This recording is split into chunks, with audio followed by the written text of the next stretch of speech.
सपा के पूर्व जिलाध्यक्ष ने वरिष्ठ भाजपा नेता के साथ हुए प्रशासनिक दुर्व्यवहार को कहा शर्मनाक एवं निंदनीय। परमराग सिंह यादव पंपू, सपा पूर्व अध्यक्ष जितेंद्र वर्मा, जीतू सपा पूर्व जिलाध्यक्ष प्रेस वार्ता में कहा गया कि सरकार का अफसरशाही पर कोई नियंत्रण नहीं है। भाजपा के जिलाध्यक्ष विद्याराम वर्मा के साथ हुए प्रशासनिक दुर्व्यवहार के चलते विद्याराम वर्मा की पत्नी को गहरा मानसिक आघात पहुंचा है, जिसकी वजह से उनकी मृत्यु हो गई।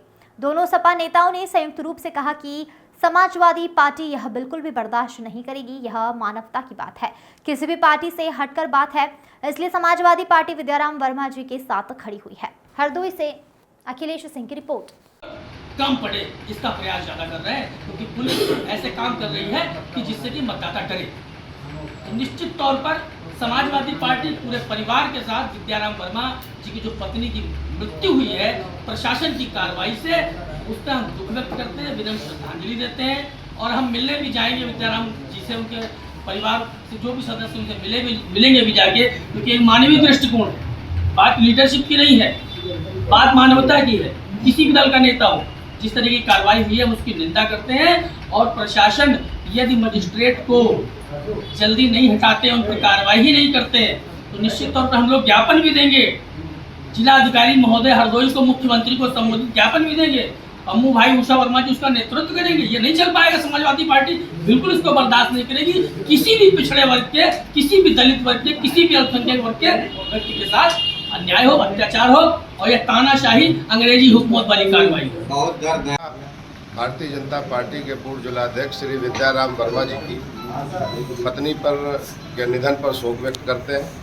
दूसरा, जिस प्रशासनिक दुर्व्यवहार से उनकी पत्नी को मानसिक आघात पहुंचा, जिससे उनकी मृत्यु हो गई, आदरणीय विद्याराम वर्मा जी बेहद व्यथित और दुखी इसलिए हैं कि जिस सरकार और जिस पार्टी के लिए उन्होंने पूरा जीवन त्याग दे दिया और उन्हीं की सरकार के अधिकारियों की अत्याचार के चलते उनकी पत्नी की मृत्यु हो गई।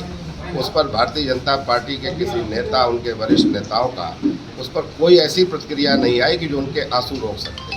इसलिए चूंकि वो जनपद के बड़े सामाजिक और प्रतिष्ठित व्यक्ति थे और वो वरिष्ठ नागरिक भी थे, उनकी पीड़ा को देखकर हम समाजवादी पार्टी के लोग भी दुखी और पीड़ित हैं।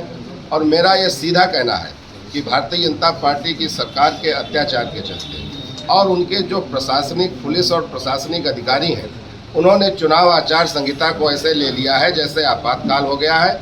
वही गवर्नर है, वही मुख्यमंत्री हैं और इसीलिए अपने पद के घमंड में लगातार आम जनमानस को और वरिष्ठ नागरिकों को उत्पीड़ित करने का काम कर रहे हैं। अभी पिछले दिनों भी विकास की मांग कर रहे नौजवानों पर मुकदमा गंभीर धाराओं के लिख दिए गए कि मतदान बहिष्कार का उन्होंने नारा दिया था, जिसके खिलाफ उन्होंने उल्टा मुकदमा लिख दिया। वर्मा जी के साथ जो सिटी मजिस्ट्रेट और नगर पालिका के कर्मचारियों ने जिस तरीके से उनकी निजी ज़मीन में स्थापित उनकी नाम पट्टिका को हटाया और उनके संग अपमानजनक स्थिति में कहा कि मुकदमा लिख देंगे, जानते हैं तुम कितने बड़े नेता हो। 80 साल के एक वयोवृद्ध नेता को आप प्रशासनिक अधिकारी अपनी सेवा नियमावली भूल गए हैं कि आपका प्रोटोकॉल क्या है। और ये सारा इसलिए हो रहा है कि सरकार का अधिकारियों पर से नियंत्रण हट गया है। सरकार नाकाम है अपने अधिकारियों को कंट्रोल करने में।